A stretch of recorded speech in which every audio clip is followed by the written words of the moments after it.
Hello everyone, आप सभी का एक्सेल इन एजुकेशन चैनल में स्वागत है। फ्रेंड्स, यहाँ पर हम बात करें तो हम लोग तैयारी करते हैं यूजीसी नेट दिसंबर 2023 के लिए, जिसमें कि पेपर 1 आपका और पेपर 2 एजुकेशन की तैयारी होती है। तो आज के इस वीडियो में हम लोग बात करेंगे रिसर्च एप्टीट्यूड के जो इंपॉर्टेंट टॉपिक है आपका, यहाँ से क्वेश्चन आते हैं और वो टॉपिक है टाइप्स ऑफ रिसर्च।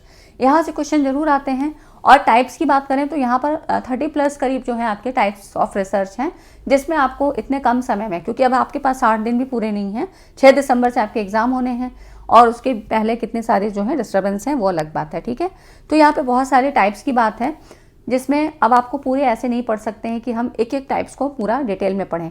तो इस बेटर होगा कि आप जो है PYQs के माध्यम से सॉल्व करें और इसके कॉन्सेप्ट को समझते हुए, ताकि जब प्रीवियस क्वेश्चन हम करते हैं ना तो बहुत सारे कॉन्सेप्ट अपने आप क्लियर हो जाते हैं। तो आज के इस वीडियो में हम लोग PYQs जो कि 2019 और 2023 के मैक्सिमम क्वेश्चन को मैंने यहाँ पे लिए हैं। ठीक है, साथ ही पहले हम कॉन्सेप्ट को समझेंगे कि किस तरह से आपको पहचानना है, आप किस तरह से उसको सोचेंगे, किस तरह आपकी अप्रोच होगी कि हम किस तरह के टाइप्स को यहाँ पे फाइंड आउट करेंगे और क्या उसका तरीका होना चाहिए। ठीक है, तो चलिए स्टार्ट करते हैं। चैनल पे आप अगर पहली बार आए हैं तो सब्सक्राइब कर लीजिए और वीडियो को पूरा देखिए। पसंद आती है तो लाइक एंड शेयर ज़रूर कर दिया करिए, कहना ही ना पड़ा करें, क्योंकि आपका एक लाइक कितना मेरा मोटिवेशन बढ़ा देता है ना। तो आप लोग देखते भी नहीं है, इसके पहले जो वीडियो आई है क्वालिटेटिव और क्वांटिटेटिव रिसर्च बहुत कम लोगों ने देखी है, उसको देख लें। अगर उसको नहीं देखेंगे तो ये वीडियो फिर समझ में नहीं आएगी, उसके आगे आपको टाइप्स को रिलेट करना मुश्किल हो जाता है। ठीक है, तो हम किस तरह से समझते हैं, तो यहाँ पर देखिए थोड़ा सा मैं आपको इसके बारे में बता देती हूँ कि क्या चीज़ें हैं। तो इसका पहले कॉन्सेप्ट समझ लेते हैं। जब आप टाइप्स ऑफ रिसर्च के क्वेश्चन को सॉल्व करते हैं तो सबसे पहले आपको अप्रोच पे ध्यान देना पड़ता है कि इसकी अप्रोच क्या है। जैसे कि जब हम हमने क्लासिफिकेशन को यहाँ पर देखा कि टाइप्स ऑफ रिसर्च को जब हम क्लासीफाई करते हैं किस तरह की कितनी टाइप की रिसर्च है, तो एक होता है रिसर्च अप्रोच। रिसर्च अप्रोच के आधार पर हम 3 तरह की रिसर्च को बताते हैं, जिसमें आपकी क्वालिटेटिव, क्वान्टिटेटिव और मिक्स रिसर्च होती है। क्वालिटेटिव और क्वांटिटेटिव को हमने इसके पहले वीडियो में वहाँ पर देख लिया है, तो आप लोग वहाँ पर देख लीजिए। ठीक है, इसको ज़रूर देख लीजिए ताकि आपका कॉन्सेप्ट क्लियर हो जाए। वहाँ पे बहुत सारी चीज़ें मैंने करवाई हैं PYQs के साथ। और मिक्स रिसर्च में क्या होता है, क्वालिटेटिव और क्वांटिटेटिव दोनों की कुछ कुछ क्वालिटीज़ यहाँ पर हम मेंशन करते हैं। ठीक है, तो ये हो जाता है आपका रिसर्च अप्रोच के आधार पे, जो कि इन दोनों पॉइंट्स को आपको समझना ज़रूरी है कि क्वालिटेटिव में क्या होता है, क्वान्टिटेटिव में क्या होता है। इसी के आधार पर आप बहुत सारी चीज़ों को फाइंड आउट कर लेते हैं। ठीक है, और क्वेश्चन आपके इसी तरह आते हैं जिसमें कि आपको एग्जाम्पल दे दिया जाता है और कुछ या तो उसकी क्वालिटीज़ बता दी जाती हैं और फिर आपको पूछा जाता है कि किस तरह की ये रिसर्च होगी, किस टाइप की, है ना। तो उस वीडियो को ज़रूर देख लीजिए, ये इंपॉर्टेंट वीडियो है। अब देखिए, अब फिर हम अगली बात करें तो अगला हमारा पॉइंट क्या होना चाहिए सोचने का, ये रिसर्च मेथड्स के आधार पर होना चाहिए। अब रिसर्च मेथड्स को जो क्लासीफाई यहाँ पर किया है, इसके 3 जो है बातों को ध्यान में रख के, जैसे कि इसका मतलब भूत, भविष्य और वर्तमान को लेके। ठीक है, मतलब प्रेजेंट, पास्ट और फ्यूचर। तो इसको बात में लेके, मतलब इसको ध्यान में रखकर यहाँ पर इसको क्लासीफाई किया गया है, जिसमें आपका हिस्टोरिकल रिसर्च आता है। इस प्रकार के इसमें क्या होता है, अनुसंधान में हिस्टोरिकल मेथड का प्रयोग करेंगे, मतलब पास्ट की बात करेंगे, अतीत की बात करेंगे। पास्ट मतलब क्या था, इसकी स्टडी की जाती है, व्हाट वाज, इस उत्तर को हम फाइंड आउट करते हैं। और इसका जो कंटेंट होगा वो क्या होगा, हिस्टोरिकल मटेरियल। जो भी हिस्टोरिकल मटेरियल है वो आप यहाँ पे इसको यहाँ पर यूज़ करेंगे। जैसे म्यूजियम में रखी हुई चीज़ें जो आपको यहाँ पर बताती हैं कि किस समय की थी, क्या थी, तो ये आपके हिस्ट्री से संबंधित जितनी चीज़ें होंगी। कुछ अभिलेख होते हैं, है ना, कुछ ऐसी चीज़ें खुदाई के दौरान मिली, वो सारी चीज़ें म्यूजियम में हैं, तो उनसे आपको पता लगता है कि ये कब का था, क्या था, है ना। ये सारी चीज़ें हम पास्ट की बातें करता है। डिस्क्रिप्टिव रिसर्च की बात करें तो यहाँ पर प्रेजेंट की स्थितियों की बात होती है। ठीक है, हमेशा याद रखिएगा, डिस्क्रिप्टिव रिसर्च में आपकी सर्वे मेथड्स आता है, एक्सपोस्ट फैक्टर स्टडी और केस स्टडी। केस स्टडी क्या है, इसके बारे में हमने बात किया था क्वालिटेटिव रिसर्च में। तो केस स्टडी में आप लॉन्ग टाइम जो है स्टडी करते हैं, है ना, किसी भी एक संस्था की, कोई भी आपकी यूनिट हो सकती है, जिसमें कि एक परिवार हो सकता है, कोई समुदाय हो सकता है, कोई संस्था हो सकती है, इस तरह से हम स्टडी करते हैं। ठीक है, तो यहाँ पे हम वर्तमान की बात करते हैं कि वर्तमान स्थितियाँ किस तरह की हैं। इस प्रश्न का उत्तर यहाँ से मिलता है, जो डिस्क्रिप्टिव रिसर्च में आता है। ठीक है, अब उसके बाद आता है एक्सपेरिमेंटल रिसर्च। यहाँ पे हम प्रयोगात्मक अनुसंधान, ये फ्यूचर परिस्थितियों का अनुमानिक अध्ययन करके क्या होगा, व्हाट विल बी, प्रश्न का उत्तर देता है। यहाँ पर हमेशा बात करती जाती है कि मतलब भविष्य में कैसी चीज़ें होंगी, क्या होगा, यहाँ पर इसका बात किया जाता है। ठीक है, तो इसमें किन्हीं चरों को कंट्रोल या मैनिपुलेट करने पर घटनाक्रम पर पड़ने वाले प्रभाव का अध्ययन करते हैं। ठीक है, एक्सपेरिमेंटल रिसर्च में क्या होता है कि एक होता है डिपेंडेंट वेरिएबल, इंडिपेंडेंट वेरिएबल। तो यहाँ पर जो डिपेंडेंट वेरिएबल होगा वो तो क्या है, आश्रित चर है, वो तो किसी पर भी डिपेंड करेगा। तो हम जो मैनिपुलेट करेंगे वो किस पे करेंगे, इंडिपेंडेंट वेरिएबल पे, जो स्वतंत्र चर है। ठीक है, ऐसे हिंदी में याद रखना है। तो ऐसे कि जो स्वतंत्र चर होगा उसी पे आप कुछ भी कंट्रोल करेंगे, कोई भी जोड़ तोड़ करना होगा उस पर करेंगे। और इसी के जो मतलब क्योंकि आश्रित चर इसी पर डिपेंड कर रहा है तो इसी के प्रभाव का अध्ययन आश्रित चर पे पड़ेगा और उसी की हम स्टडी करेंगे। ठीक है, आश्रित चर पे जो प्रभाव आएगा उसी को हम यहाँ पर स्टडी करते हैं। ये तो हो गई मोटी मोटी बातें। अब कुछ प्रश्नों को देख लीजिए, उससे आपके काफ़ी सारे डाउट यहाँ दूर होंगे। और इससे पहले वाली वीडियो ज़रूर देख लीजिएगा, मैं कई बार आपको कह रही हूँ, ताकि आपको क्वालिटेटिव और क्वांटिटेटिव से संबंधित कोई भी डाउट ना रह जाए। यहाँ पर हम बात करें चरों में किसी भी प्रकार के हेर फेर के बिना प्राकृतिक वातावरण में, यहाँ पर देखिए कीवर्ड्स क्या मिल रहा है, प्राकृतिक वातावरण, नेचुरल सेटिंग, नेचुरल एनवायरनमेंट, है ना। तो मानवों और गैर मानवों के व्यवहार का अध्ययन, तो ये है आपका ऑब्जर्वेशनल रिसर्च में होता है। ठीक है, यहाँ पर हम कोई भी हेर फेर नहीं होता है, कोई नियंत्रण या कोई उपचार नहीं होता है। ये चीज़ें हो गई। अब देखिए निम्नलिखित में से कौन सा अनुदैर्ध्य अनुसंधान का प्रकार नहीं है, लॉन्गिट्यूडनल रिसर्च की बात होती है। तो आपके दो टाइप्स होते हैं, एक होता है लॉन्गिट्यूडनल, एक होता है क्रॉस सेक्शनल। तो क्रॉस सेक्शनल नहीं होता है। ठीक है, ये इसका आंसर क्या होगा, ये इसका राइट आंसर है ना, ये राइट आंसर है। आप देखिए समझ क्या लीजिए कि लॉन्गिट्यूडनल क्या है और क्रॉस सेक्शनल क्या है।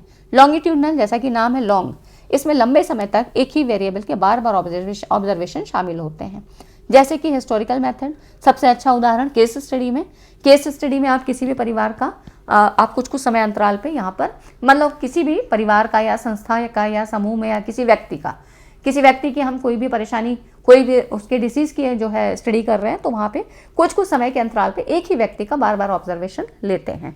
ठीक, ये हो जाता है लॉन्गिट्यूडनल।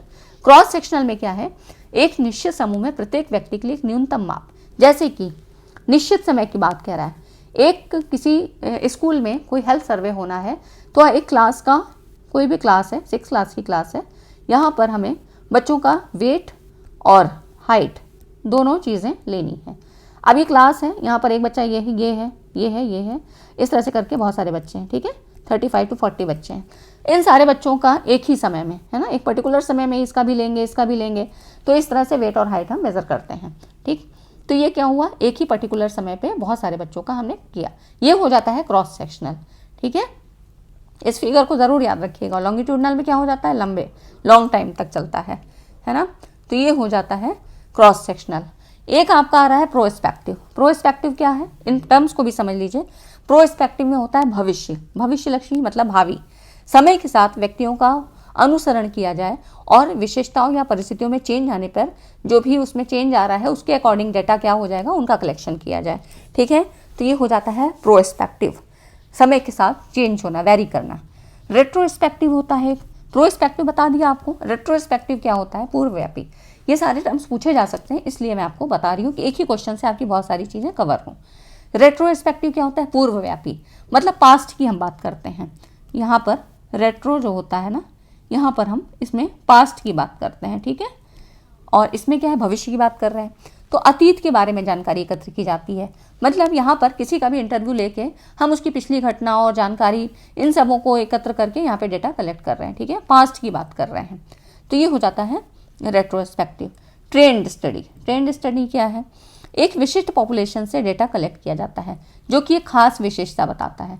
जैसे कि आपने बात की कि हमको एजुकेशन की फील्ड में, मतलब शिक्षा के क्षेत्र में हमको स्टडी करनी है, वो भी किस में, हायर एजुकेशन में। तो आप क्या है, जो ग्रेजुएट हैं, पीजी लेवल के जो हैं, उन छात्रों का आप वहाँ पर रिसर्च करते हो। ठीक है, तो ये हो जाती है ट्रेंड स्टडी, है ना। तो कितने सारी चीज़ें आपको पता लग गई। ठीक है, तो ये हो जाती है आपकी। उसके बाद देखिए एक्शन रिसर्च के क्वेश्चन आता है, जिसमें कि which of the following action sets best represent on an action research cycle, कौन सा क्रिया समुच्चय, मतलब सेट की बात कह रहा है, क्रियात्मक शोध चक्र का सही निरूपण है। तो देखिए एक्शन रिसर्च क्या होता है, पहले तो ये समझते हैं। एक्शन रिसर्च स्थानीय स्तर की, जो लोकल लेवल की तात्कालिक, जो इमीडिएट समस्याएं होती हैं, इनका वैज्ञानिक ढंग से समाधान खोजने की दृष्टि से नवीन प्रकार के रिसर्च मेथड का उदय हुआ और इसी को एक्शन रिसर्च का नाम दिया गया। अब इसमें जो इनको किसने प्रतिपादित किया, मतलब इस रिसर्च को लाने का श्रेय किसको जाता है। तो इसमें 2 लोगों के नाम आते हैं जिसको बच्चे अक्सर गलत कर देते हैं।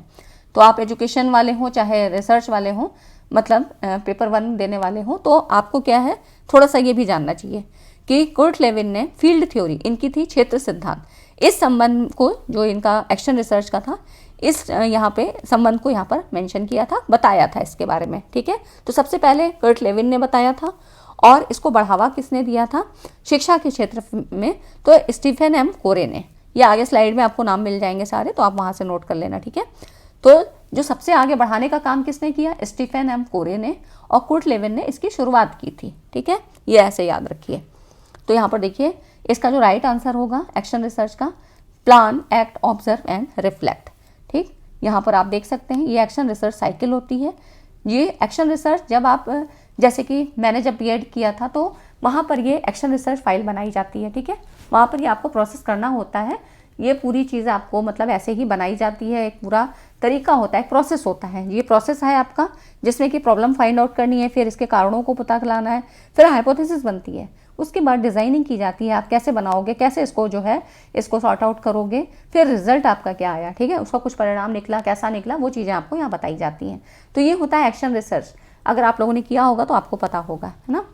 और ये हो जाता है एक्शन रिसर्च साइकिल, जिसमें कि प्लान, एक्ट, ऑब्जर्व और रिफ्लेक्ट पहले नंबर पे ये होता है। इनके सीक्वेंस को याद रखिएगा, दूसरा ये होता है, तीसरा और ये होता है चौथा, और ये है इसका प्रोसेस।